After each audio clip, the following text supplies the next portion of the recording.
I am live. Let me go and mute myself. I haven't did a live stream in a grip in a couple of days actually. I was enjoying my family. But Shabbat Shalom to those of you who observe.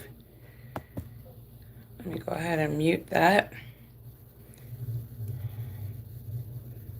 There. Okay, what's going on, everybody? I never plan my live streams. I usually just kind of wing it.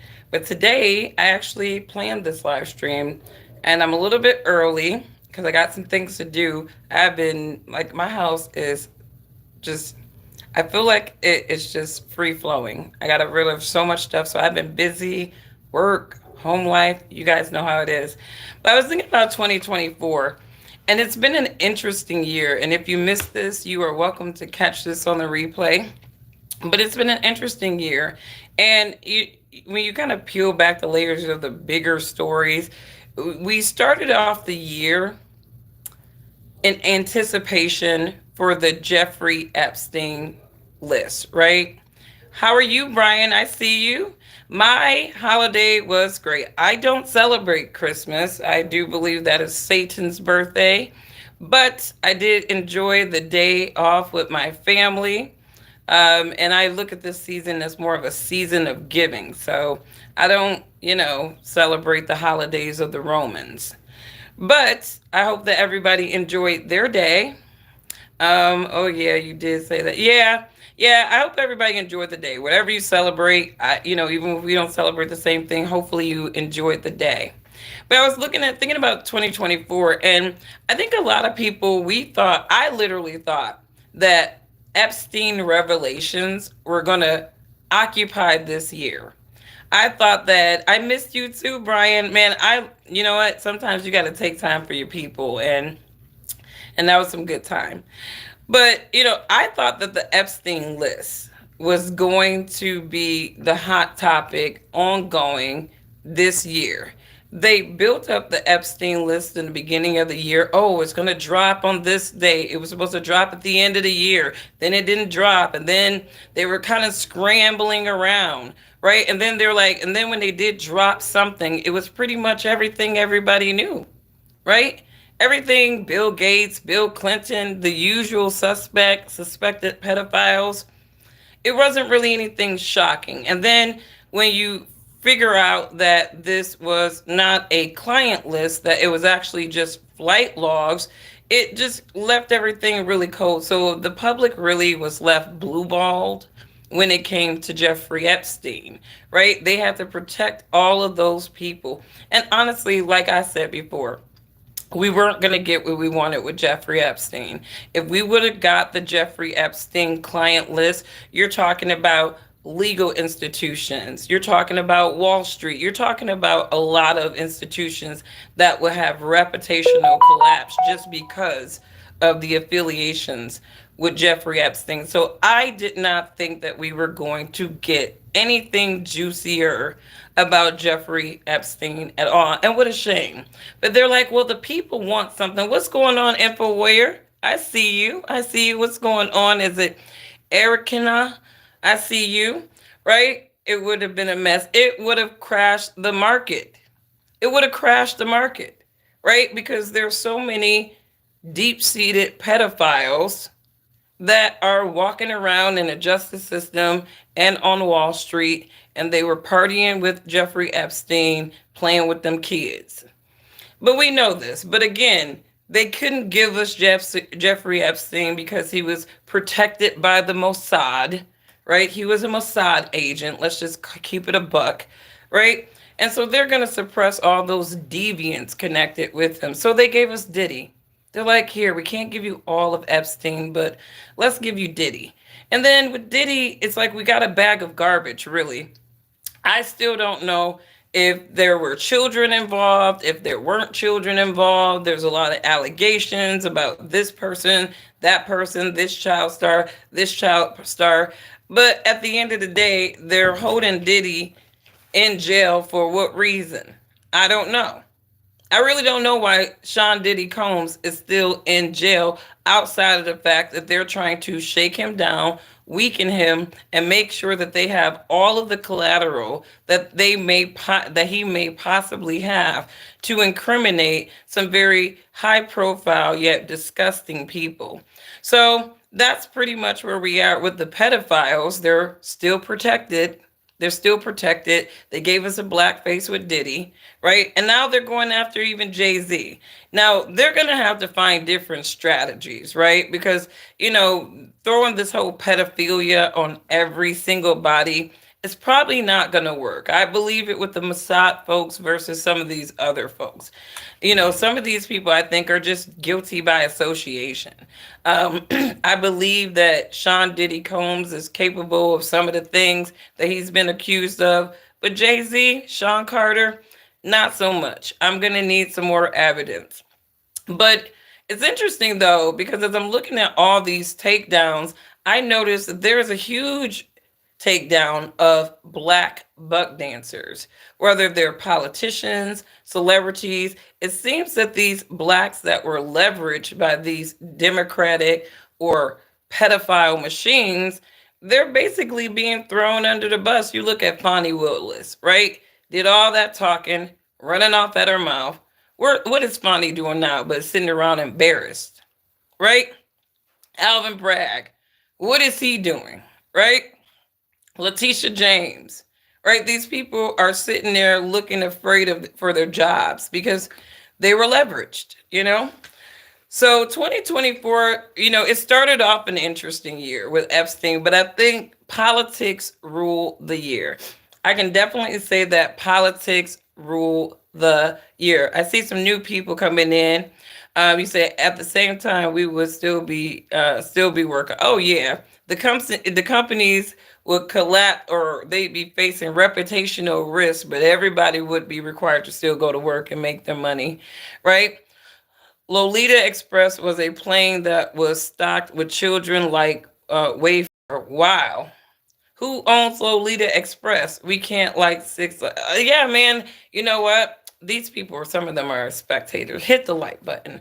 But she still got her job, Fonnie Williams. She still got her jobs, but it's like the reputational risk that these people take, though trying to be on the bandwagon of stupid, right?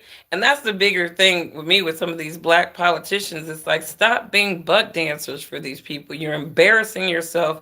You're embarrassing us, right? But off of that, we had the Diddy thing. But in music, I think arguably the biggest story of 2024 was the Kendrick and the Drake beef. Now, I personally think that UMG coordinated against Drake. I do believe that. I do believe that UMG coordinated against Drake to humble him. I think that Drake is an artist who felt like he was so big that he was even bigger than his label. And when you feel like you're bigger than the label, when you feel like your label won't survive without you, like you were the best thing that happened to Universal Music Group since whatever other hot artist came before you, that's when they'll start humbling you. I do believe UMG coordinated against Drake. I do believe that UMG gave Drake the same benefits, or I'm sorry, gave Kendrick the same benefits that they have given Drake to overprop him and make the public believe that he's this rapper that he really isn't. Drake is a singer, right? And I'm tired of these labels trying to prop these people that are outside of their lane into zones that they're not. Drake is not a rapper without ghostwriters. And I think the exhibition of going back and forth between Kendrick and Drake, it kind of proved to us who the organic artist is. Kendrick won because he is an organic artist. Drake probably had his ghostwriters working overtime. But the songs were so back and forth to me that I gotta believe that there was some coordination. That wasn't just you said some stuff about me. I'm about to go in. No, I think a lot of that was more coordinated than we probably realize. I think Kendrick probably had a lot of time to do what he was going to do because I'm pretty sure UMG leveraged him, right? Which tells you that when UMG wants to take somebody out, they'll start paying attention to their artists that they're not really promoting and propping. I don't ever like before this Drake and Kendrick beef. I really didn't see UMG putting a lot of promotion behind Kendrick. I mean, it was all about Drake, on UMG all day long. He was the king of UMG. And apparently, UMG used Kendrick to dethrone him. Now he's suing them for basically the same tactics that they use to convince the public that Drake's a great hip hop artist. They're doing that with Doja Cat too. But Doja's playing it smart. Their music wasn't talking about nothing. I'll tell you this, Kendrick actually, I will say that he's a deep lyricist. And I think that if you take the beef layers away from it, he was definitely hitting on some very interesting points about the industry for sure. He was definitely revealing a lot about the industry. A lot of these people are gay pedophiles. They're gay pedophiles in so many instances.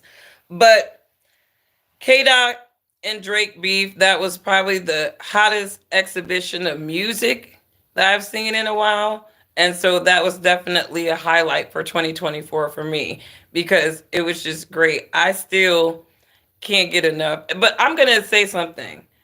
As much as I like Not Like Us, I think Metro Boomin is not getting his flowers. I feel like they've been hating on Metro. And as much as I like Not Like Us, I still like that way better. It's a way better song. I get tired of hearing Not Like Us, but Metro's Like That, I'm listening to it. I haven't gotten tired of Like That. So, um that's just my opinion. But Metro Boomin is being slept on. I don't know about the grooming allegations behind Metro Boomin. I can only talk about him as an artist. I think he gets slept on quite a bit. All right. In business, one of my highlights for 2024 was obviously we had the passing of the United Healthcare CEO at the end of the year. But in the beginning of the year, Boeing had about two whistleblowers that were just knocked off. They were just killed, right? And this was not a good year for whistleblowers. It wasn't a good year to be a whistleblower. Now you got the cat from OpenAI, right? Whistleblowing, and now they have 86 Tim. It is not a good time. 2024 was not a good year for whistleblowers. But I think with the Boeing whistleblowers and these people, one of the dudes killed himself. I think the other guy died mysteriously of some malaria flu like symptom poisoning, right? I think he was poisoned, right? And 45 years old, guy is out of here, right? He was a Boeing whistleblower. And I think what happened though is after probably some folks at Boeing who's just been quiet and compliant, I think they saw these people dying for a cause, right? I mean, this was a year where people actually put their lives on the line for righteousness. And, you know, unfortunately, they lost their lives, right? Let's see. What's going on? Mark, I see you. Working Bum, I see you. Brian, I see you. How are you? Thanks for intelligent conversation. You are welcome. How come the guy that killed the CEO of healthcare charged him? They charge him with a federal crime. Isn't that a federal crime though? I mean, in the manner in which he did it, I don't know, because it could have been conspiracy too, right? I mean, he had a whole. Is conspiracy considered like federal at that level? I don't know. That's a good question. I mean,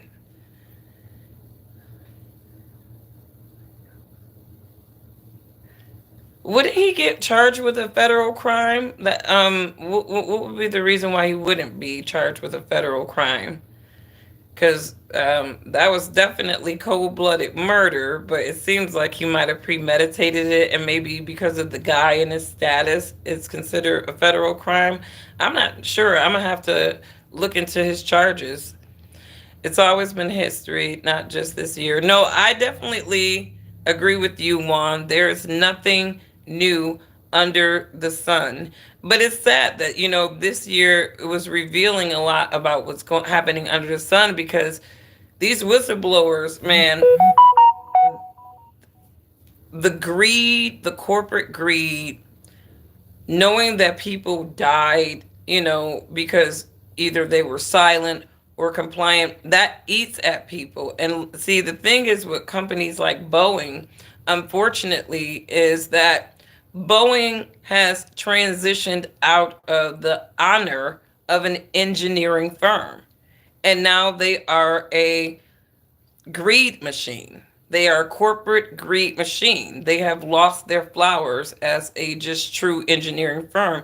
Anytime they're reporting that you're using dish soap, that electrical shavings are going into electrical areas, and nobody thinks that that's serious enough to address. I mean, that John Barnett, the guy who they claim he killed himself, if you look at his family, talk about his experience with Boeing, and even when he was fighting all of these quality issues, and then he would see the planes and the people, like his family said, I mean, this really ate this guy up. You can imagine being a Boeing employee, scared to say anything, right? And you're looking at these news stories of planes just falling, defects that are killing people, and you can't say shit.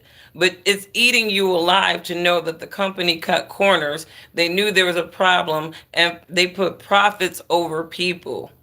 Like, these people are evil. And so that's why, even with the United Healthcare CEO, I don't believe that people should be running around murdering people. But I always look at the person who got murdered. Like, what kind of person were you? And honestly, I don't have any sympathy for the guy. To me, the golden rule in life is don't screw over people. Don't make a practice of screwing over people, because karma is a bitch. Karma, if you don't believe in karma, believe in reaping what you sow. Either way, it's going to come back to you. And this guy, you know, his decision making, it came back to him. And I don't feel bad for him at all. So you said Ebony, calm down. I don't see any Ebonies in here. So you're not talking to me, lonely, whatever.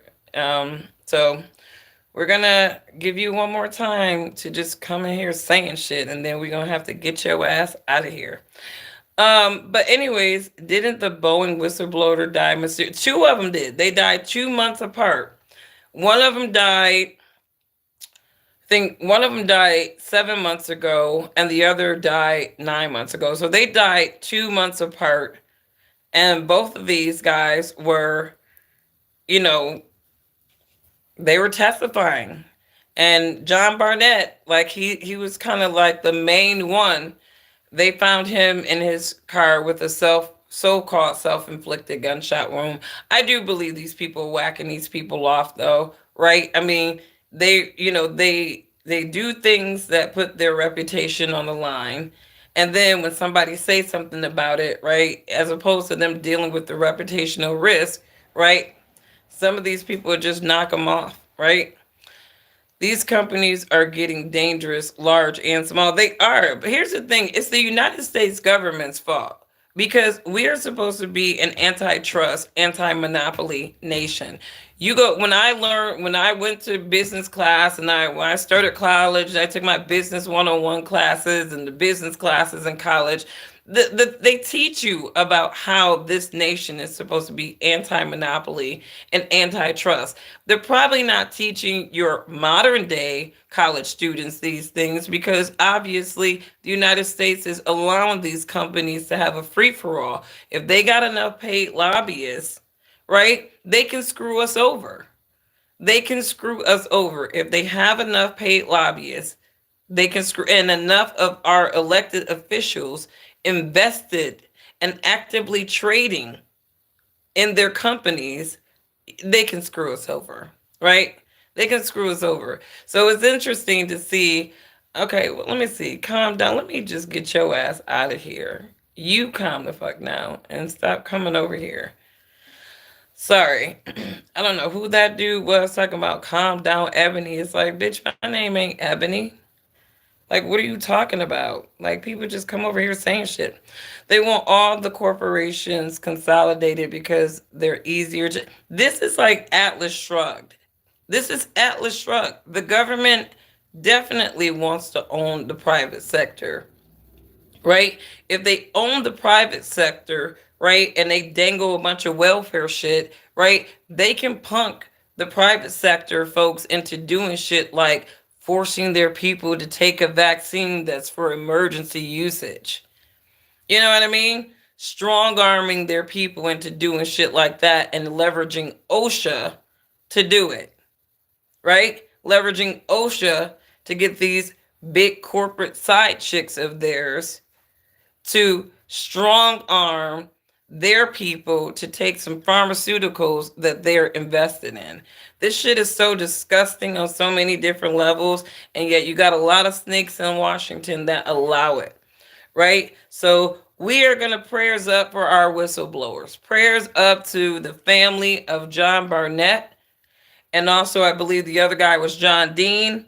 Prayers to the family of the gentleman who was killed, or 86, who was trying to whistleblow on the open AI dangers.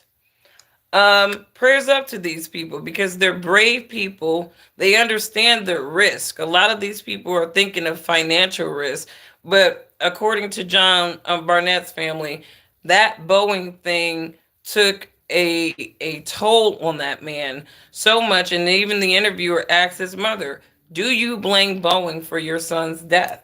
And she said, "Yes."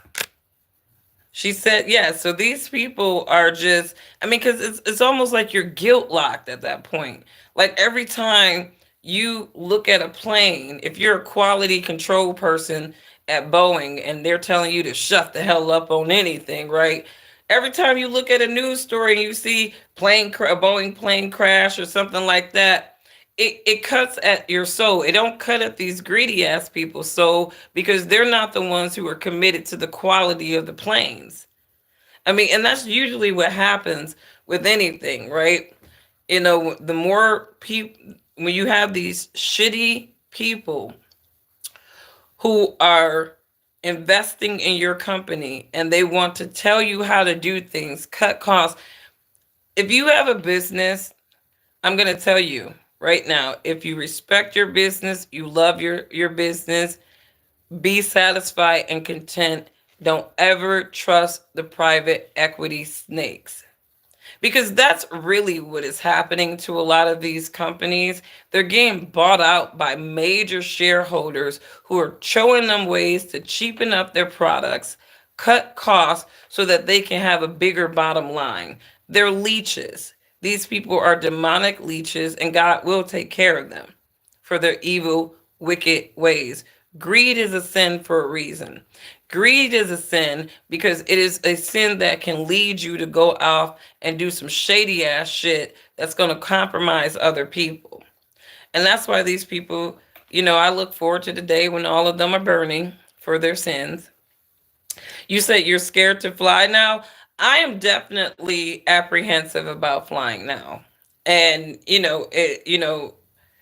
it's just one of those things. These people care about the almighty dollar. They care about the bottom line, and they're not safety first. So I don't blame you for being apprehensive about flying because I am too. I haven't been in a plane in a very long time. Very, very long time. 5 whistleblowers died in 1 year is interesting. Yeah. I mean, and from the same damn company. Like two of them came from the same damn company and they died 2 months apart. That should have been like red flaggy, right? And because they died in different circumstances, like this guy killed himself, and then this guy ended up getting some weird, pneumonia like thing. Sounds like Kim Porter. Sounds like Kim Porter, right?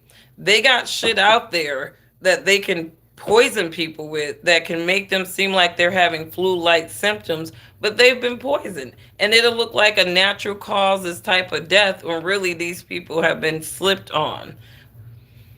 The death Mickey.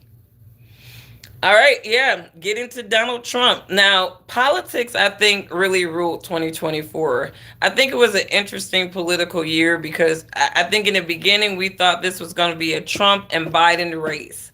Even though I didn't think that Biden was going to go to distance, I thought he was going to lose against Trump. It just seemed like it was Trump against Biden. And then out of nowhere, they was like, oh, maybe Biden is senile. Maybe he does have dementia.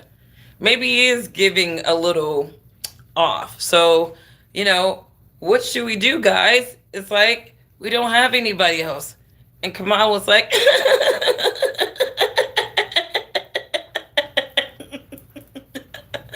and they were like, oh, all right.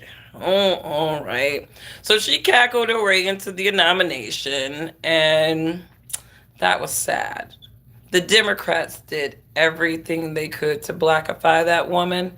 They did everything they could to make her separate from Joe Biden and all his disgusting border policies.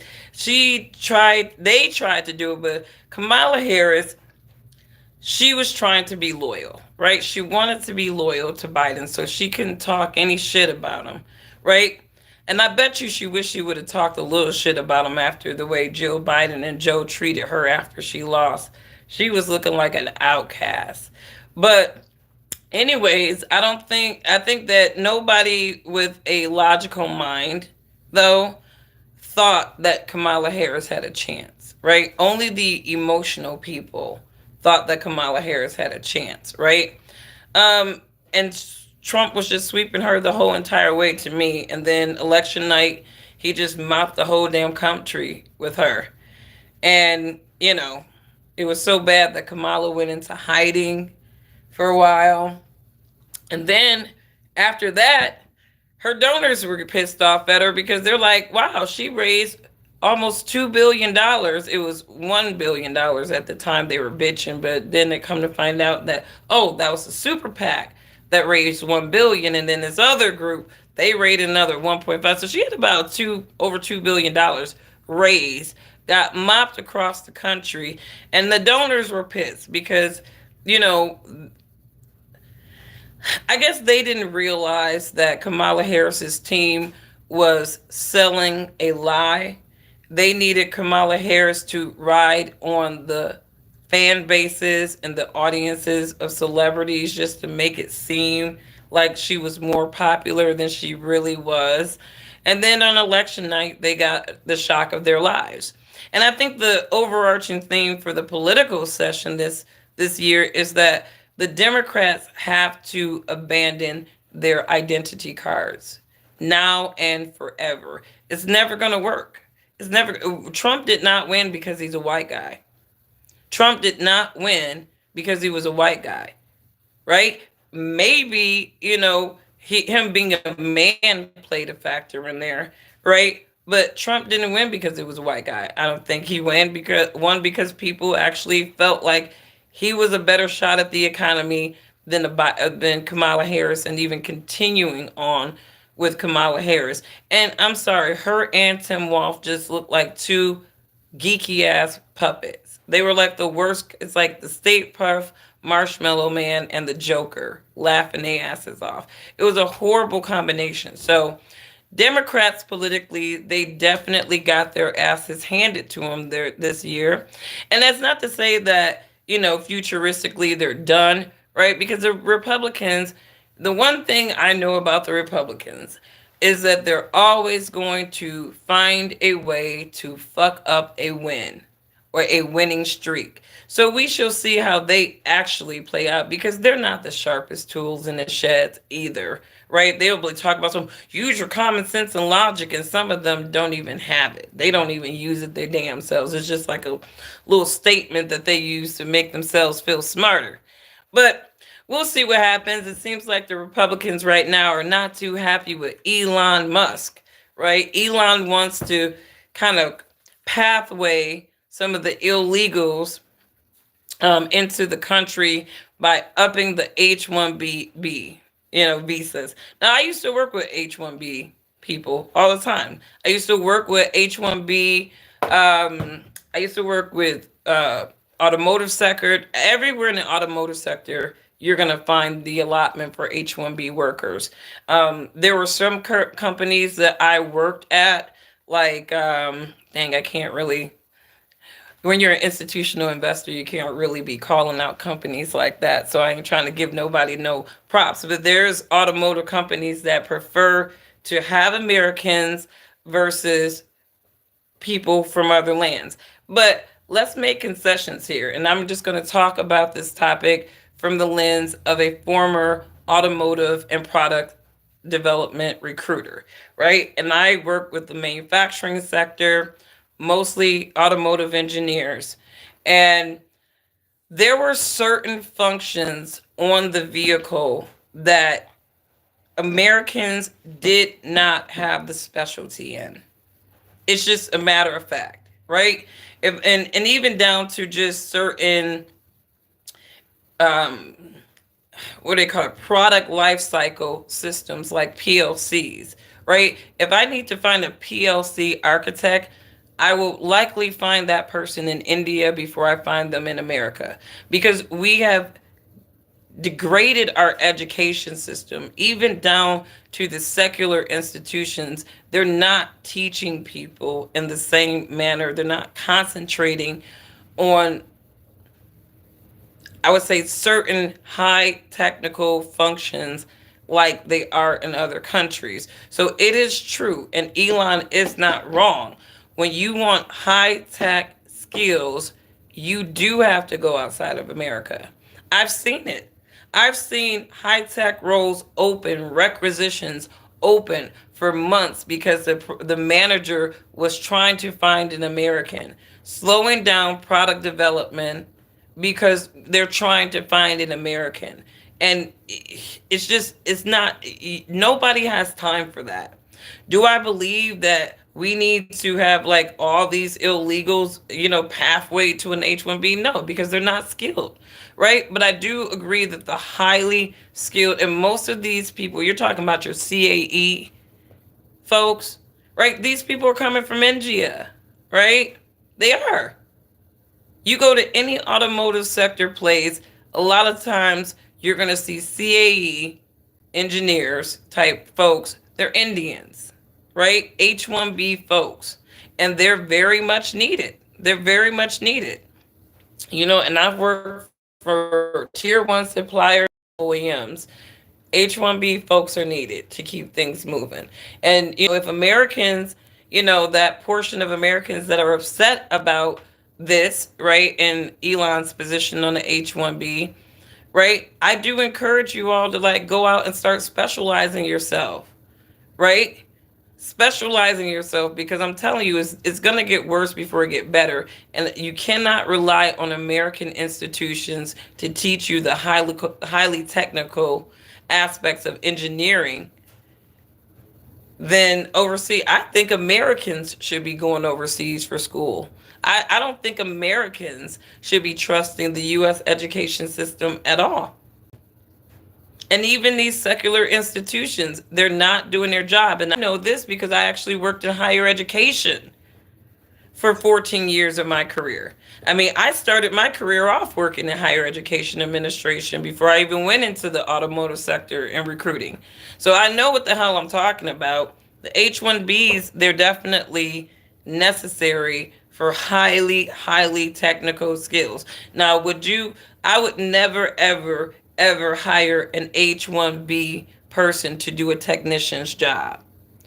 Like, that's never, ever, ever would I even fathom putting an automotive technician and putting a foreigner on that job. Those jobs should always go to Americans, unless you just got a rock star person, right? But, when you're talking about more of the infrastructure, architecture, right? Vehicle architecture, human interface machine technologies type things. I've worked with engineers, HMI engineers, and things like that. You need real engineers, and unfortunately, America doesn't push them out. 129 countries in which have traveled. Being an engineer, the change was especially apparent in the fields of science and technology, notably in the year 2000. Working in higher education and research, we could never manage without H-1Bs and J-1s. Absolutely. Absolutely. I mean, we got to be realistic. You know what I mean? And I mean, my whole thing is I believe in a healthy level of nationalism, right? I think that citizens of any nation should believe in the sovereignty of their nation, the preservation of power of their nation. But again, this is not Switzerland. We're not like some homogenous nation here. America, unfortunately, at its founding, it was not a homogenous nation. You had colonizers coming in and pluralizing the people on the land, right? Then they had to figure out how to function together and be fair. And then we started bringing in all these other immigrants to help us with our industrial revolution, right? So, I mean, we've kind of set the tone for people from other countries coming into this country to help us build to different capacities.